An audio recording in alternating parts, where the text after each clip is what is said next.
Y vamos con la doctora en ciencias médicas, Lori Ann Jiménez. Ella es jefe del Laboratorio de Genética Molecular de la Universidad Nacional Autónoma de México, doctorado en ciencias médicas. Doctora, gracias por tomarnos la llamada. Buenas tardes. Hola, ¿qué tal? Muchas gracias por la invitación, un gusto estar en el programa. Al contrario, muchas gracias. Siempre hemos comentado en este espacio y en muchos otros, nos ha constado que pues hay molestia con el doctor López-Gatell y el tema de las de la cantidad de pruebas que ha sido mínima, y hoy reitera que no ha disminuido el número de pruebas para diagnosticar el COVID. Yo comentaba, pues no puede disminuir porque no había aumentado. El tema es esa polémica que inclusive la propia Organización Mundial de la Salud ha dicho a los cuatro vientos la conveniencia, ha hablado de la conveniencia de practicar pruebas. En la Ciudad de México se está haciendo eso, se colocan kioscos en las colonias donde se sabe que hay más infectados, la gente se forma, se le lleva la vacuna a su casa literalmente. ¿Por qué la importancia, la vacuna no, por qué la importancia de practicar las pruebas, doctora Lori Ann Jiménez?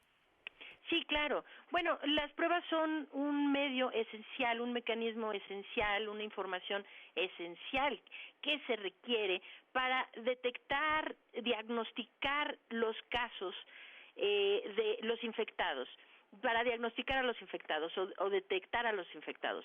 Eso quiere decir, mire, la enfermedad COVID-19 tiene la particularidad de que hay una proporción muy grande de personas que están infectadas que son asintomáticas.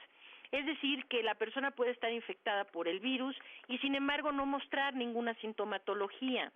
Entonces, ¿cómo se le puede...? Con la acotación de lo siguiente, no muestra síntomas, pero sí contagia. Y contagia lo mismo en la misma magnitud que contagia una persona que ya tiene síntomas leves o moderados o muy avanzados. Entonces es decir, todos infectan más o menos igual a otros. La diferencia es que unos pueden no tener síntomas. Los enfermos pues ya saben que tienen algún problema, pero si la proporción de asintomáticos es más o menos, esto es lo que se cree actualmente, que más o menos el 40% de los infectados son verdaderos asintomáticos. Digo verdaderos porque, es decir, no es que después vayan a desarrollar síntomas, sino que realmente están sin síntomas desde el inicio hasta el fin de su infección. El 40% de ellos son asintomáticos. Bueno, pues ¿cómo los vamos a detectar si no es haciendo pruebas? Les tiene que hacer pruebas, pues si no, no hay manera de detectarlos. Lo que pasa es que el argumento para justificar que no se practican demasiadas pruebas, o uno de los argumentos es que solamente a quien tenga posibles síntomas o haya estado en contacto con alguien que se confirmó que estaba contagiado, pero pues entonces va a ser el cuento de nunca acabar, ¿verdad? Porque mucha gente, como usted bien lo dice, doctora, ya trae el virus, lo anda diseminando por todos lados y no tiene síntomas, pero puede estar contagiando a personas que sí lo van a manifestar y que pueden hasta morirse, ¿no? Así es. Ahora, aquí sí es necesario puntualizar y hacer una acotación, ¿no? Para que dejemos de tener todo esto, es que se da una información, se da otra y la gente ya nada más está confundida. Exacto. A ver, hacer pruebas no debe ser un ejercicio aleatorizado, es decir, a ver, háganle pruebas a quien sea, como sea, la gente así, ¿por qué no se paran en cada esquina y venga todo el mundo a hacerse pruebas? Ese esfuerzo no serviría de nada. No se trata de hacer pruebas por hacer pruebas o hacer pruebas por montón. Se trata de tener una estrategia clara de contención de la dispersión de los contagios. Entonces, ¿cómo se hace esto? Pues desde luego que la primera prueba parte de alguien que tiene síntomas. Es decir, pues sí, vamos a decir, la primera persona, si fuera un solo contagiado primero, ¿no? Pues ¿cómo lo detectamos a alguien que tiene síntomas? En eso entonces se involucran los protocolos que pasan las autoridades sanitarias o las autoridades de salud para decir qué personas se consideran sospechosos de tener COVID y quiénes no. Ahora, en ese sentido se ha progresado mucho, porque de hecho ayer se anunció un cambio en este protocolo o en estos criterios que se utilizan para de parte de la Secretaría de Salud a nivel federal. Esto es muy positivo, desde luego, un avance que lástima que haya venido después de 6 meses, ¿verdad? Pero bueno, es algo muy positivo que también hay que hablar de ello. que es decir, antes el protocolo se requería que la persona estuviera ya con muchos síntomas o un cúmulo de síntomas o síntomas ya muy graves, qué sé yo, para que se le considerara sospechoso de tener COVID. Esto excluía, pues, a más del 80% de las personas, porque excluye tanto a los que tienen síntomas leves como a los que tienen moderados, como a los que no tienen síntomas. Sí. Ayer parece que ya entonces se cambió el protocolo y ahora... Es que parece que están dando palos de ciego, ¿no? Porque se mide, ahora se anuncia así, ahora se va a anunciar así.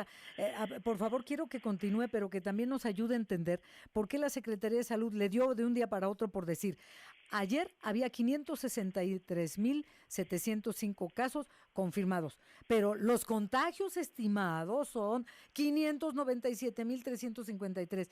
O sea, confunden, claro que confunden. Sí, claro que confunden. Es muy muy lamentable que la información sea tan poco clara y que no haya manera de transparentarlo adecuadamente y ahora se tenga tanta incertidumbre en la información que se da. Sin duda. Sin duda, ha sido muy lamentable. Mire, ¿por qué cambiaron el protocolo? No lo sé. Seguramente están queriendo hacer las cosas mejor, esperemos que esa sea la razón. No lo sé porque no puedo estar en la cabeza del doctor López-Gatell, ni estoy ahí tras las puertas cerradas de cuando ellos tienen discusiones, ¿no? Lo cierto es esto, que sí cambiaron ayer el protocolo y esto es algo positivo. Quiere decir que se estarán detectando más casos de COVID, habrá un aumento en los casos, que el doctor López... O sea, más bien confirmados, ya los hay. Exacto, él se refirió de que a esto... los hay, pero que se como confirmen. un aumento, él ayer se refirió a esto como un aumento artificial. Yo rectificaría el término que él utilizó. Al contrario, lo que ha sido hasta ahora artificial es esta forma de hacerlo, que es quererse cegar a que hay muchos más casos ahí de los que se están detectando. Esto ha sido artificial, que nosotros estemos detectando, vamos a decir, en promedio por día 500 5,000 o 5,500 casos por día, bajo estos protocolos tan estrictos que excluyen casi al 80% de los contagiados. Bueno, las estimaciones son que la realidad es que día con día en México se contagian alrededor de 130,000 personas diarias, diarias. Sí, mientras no que aquí 3,000. solo detectamos a 5,500 o 6,000. Entonces, bueno, ahora este cambio, en lugar de, él dice, ahora va a haber un aumento que es artificial. No, o sea, este aumento no va a ser artificial, esto real. va a ser más conducente a decir la realidad, ¿no?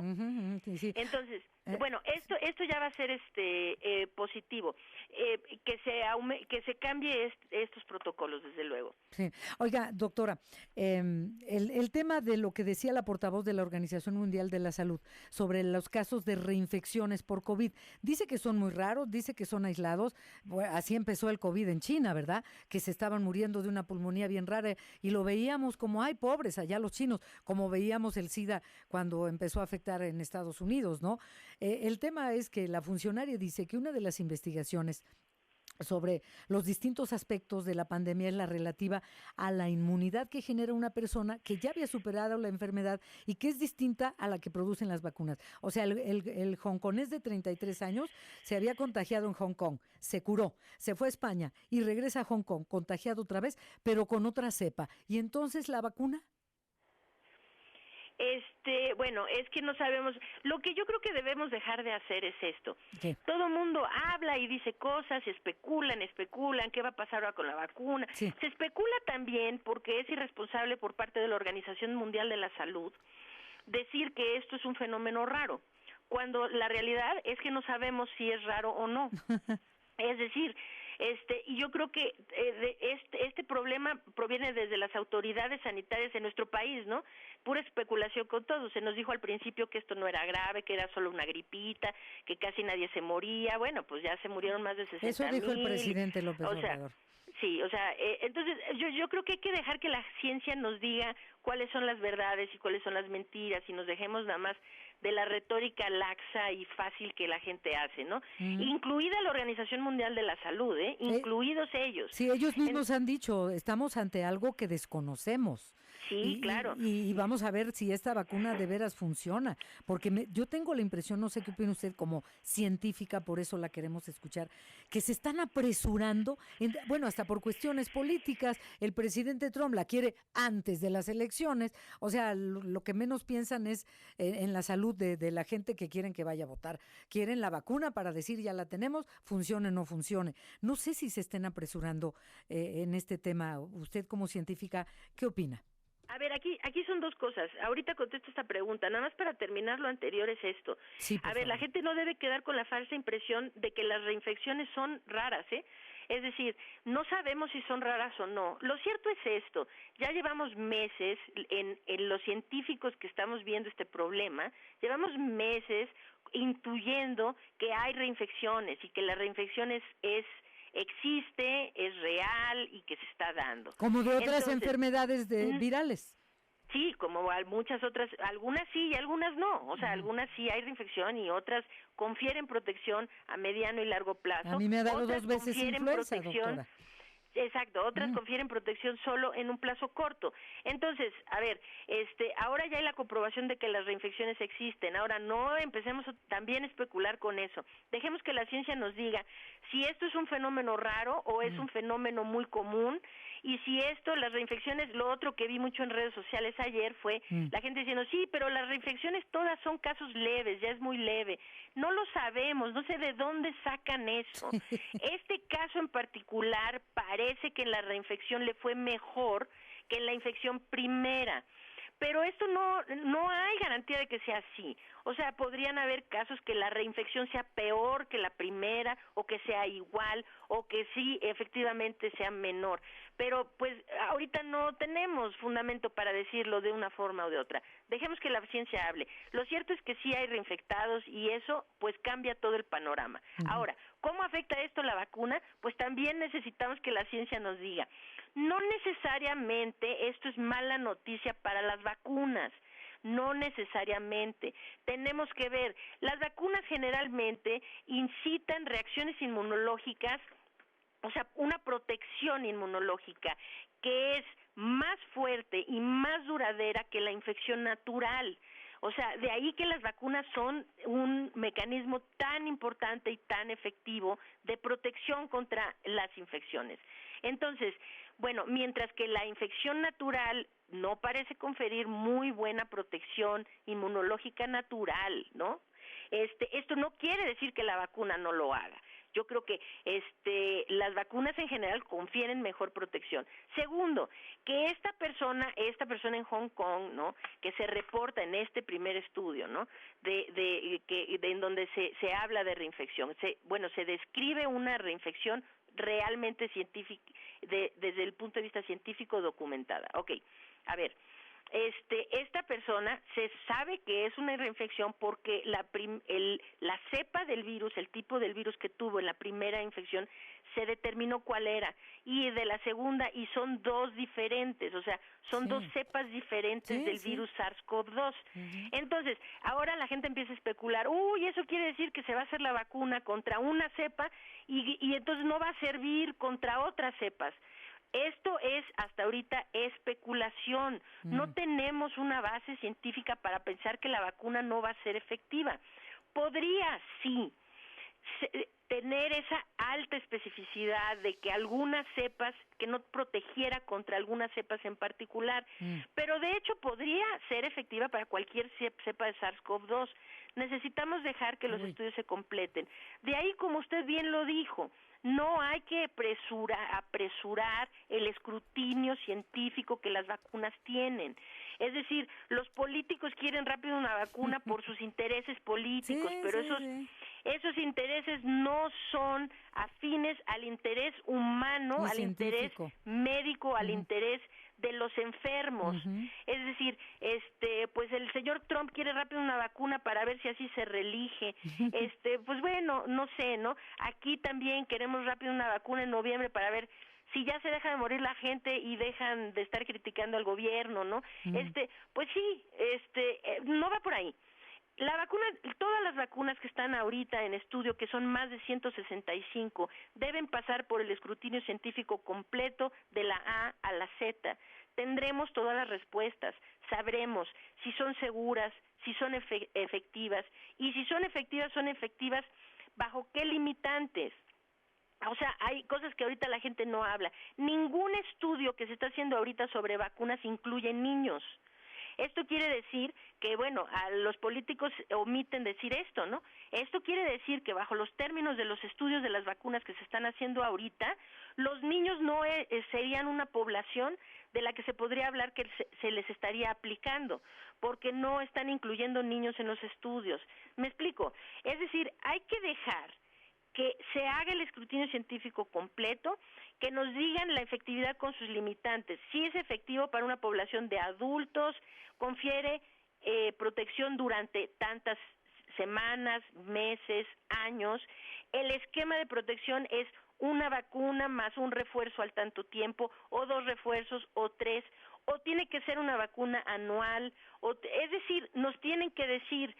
Pero especular pues es muy complicado, la verdad, y no queda más que equivocarse de estar especulando. Hay que dejar que la ciencia hable. Y cuando termine de hablar, entonces nos dirá, sí, de las 100 y tantas, 200, 500, el número que sea de vacunas que se han ido probando, estas 2, 3, 10, 15, 20 son seguras, es decir, que se pueden aplicar a un ser humano sin provocarle enfermedades, reacciones adversas, y de estas su efectividad es tal, para qué poblaciones, bajo qué condiciones, bajo qué esquema de vacunación.